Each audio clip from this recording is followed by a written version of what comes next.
समाजाच्या विकासासाठी काम करत असलेले फाउंडेशन आहे आणि या माध्यमातून सर्व लोक प्रेरित झालेले आहेत. सर्वात महत्त्वाचं म्हणजे आम्ही जेव्हा एमओयू केलं त्यावेळेस आमच्या समोर एक विषय आला की आदिवासी लोकांना आपण यांच्या फाउंडेशन मध्ये सहभागी होऊन आपण कपडे दिले पाहिजे. म्हणून आम्ही सर्व लोकांनी कपडे जमा केले. आमचे विद्यार्थी कोणाला कोणाला घेऊन जायचं निघाला नाही. मग आचारसंहितेला गेलं.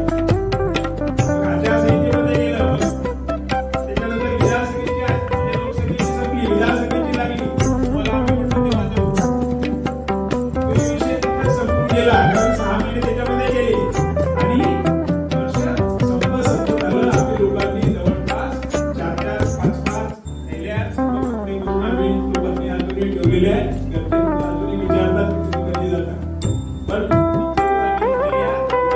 सहभागी होऊ. यावर्षी नाही झालो पण पुढच्या वर्षी निश्चितच होऊ. अशा प्रकारचं समाजाच्या हितासाठी काम करणारं हे फाउंडेशन आहे. आपण पाहतो अनेक फाउंडेशन वेगवेगळे कामं करतात. समोर काहीतरी उद्देश ठेवतात आणि त्या माध्यमातून कामं करतात. या लोकांचं तसं नाही. मी अतिशय जवळून या लोकांना पाहिलेलं आहे. मी जवळपास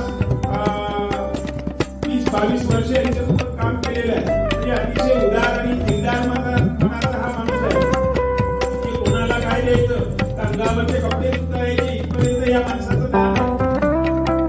मला सांगतो की ज्याला आपण म्हणतो राष्ट्रप्रेम किंवा राष्ट्रवाद कसा असला पाहिजे तर त्याने कोणतं भरलेलं हे व्यक्तिमत्व आहे. समाजाप्रती समर्पित कसं असावं. आता तुम्हाला अनेक माहिती नाही. ते एखादा व्यक्ती जर त्याच्याकडे दोषाला आला त्याच्याजवळ व्यवस्था करून त्याला देतात. कायदेविषयी मलाही बरेच वेळा त्यांनी दिलेले आहे. तुम्ही असं करा, तुम्ही असं करा किंवा हा त्याच्यातून काहीतरी मार्ग शोधा. सर्वप्रथम मी आभार मानतो आपल्या कॉलेजचे प्राचार्य आदिशजी सर यांनी या कार्यक्रमाची परवानगी दिली. त्यानंतर मी आभार मानतो आपल्या इतिहास विभागाचे हेड कुलकर्णी सर यांनी या कार्यक्रमाची एकदम चांगल्या प्रकारे रूपरेषा बनवून दिली आणि हा कार्यक्रम कशा प्रकारे सुखरूप पार पडणार याच्याकडे आपल्या सगळ्यांना मार्गदर्शन करतो. पाटील सर, मी तुम्हाला एक गोष्ट सांगू इच्छितो की तुम्ही जे छोटी पोरे विद्यार्थ्यांना की अभ्यास असं करा की 100 लोकांनी बोट दाखवून सांगितलं म्हटलं पाहिजे की घड्याचं आहे तर अशा प्रकारे काही या मुलासारखी किंवा या मुलीसारखं करा.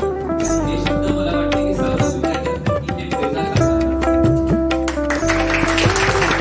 तर गजानन मुजे सर, शुभम गोंडगावकर सर यांचे खूप खूप आभारी आहे की त्यांनी त्यांचं बिझी शेड्यूल मधून वेळ काढला आणि आपल्या सगळ्यांना मार्गदर्शन केलं.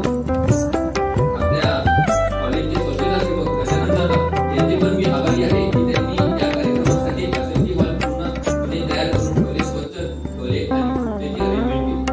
शेवटी मी आभार मानतो आपल्या तुमच्या सगळ्या विद्यार्थ्यांचे ज्यांनी हा कार्यक्रम एकदम शांतपणे ऐकला आणि काही ना काही मला वाटते तुम्ही एक चांगलं ज्ञान घेऊन जाणार आणि पुढे पण या कार्यक्रमापासून प्रेरणा घेणार आणि पुढे जाऊन समाजात काही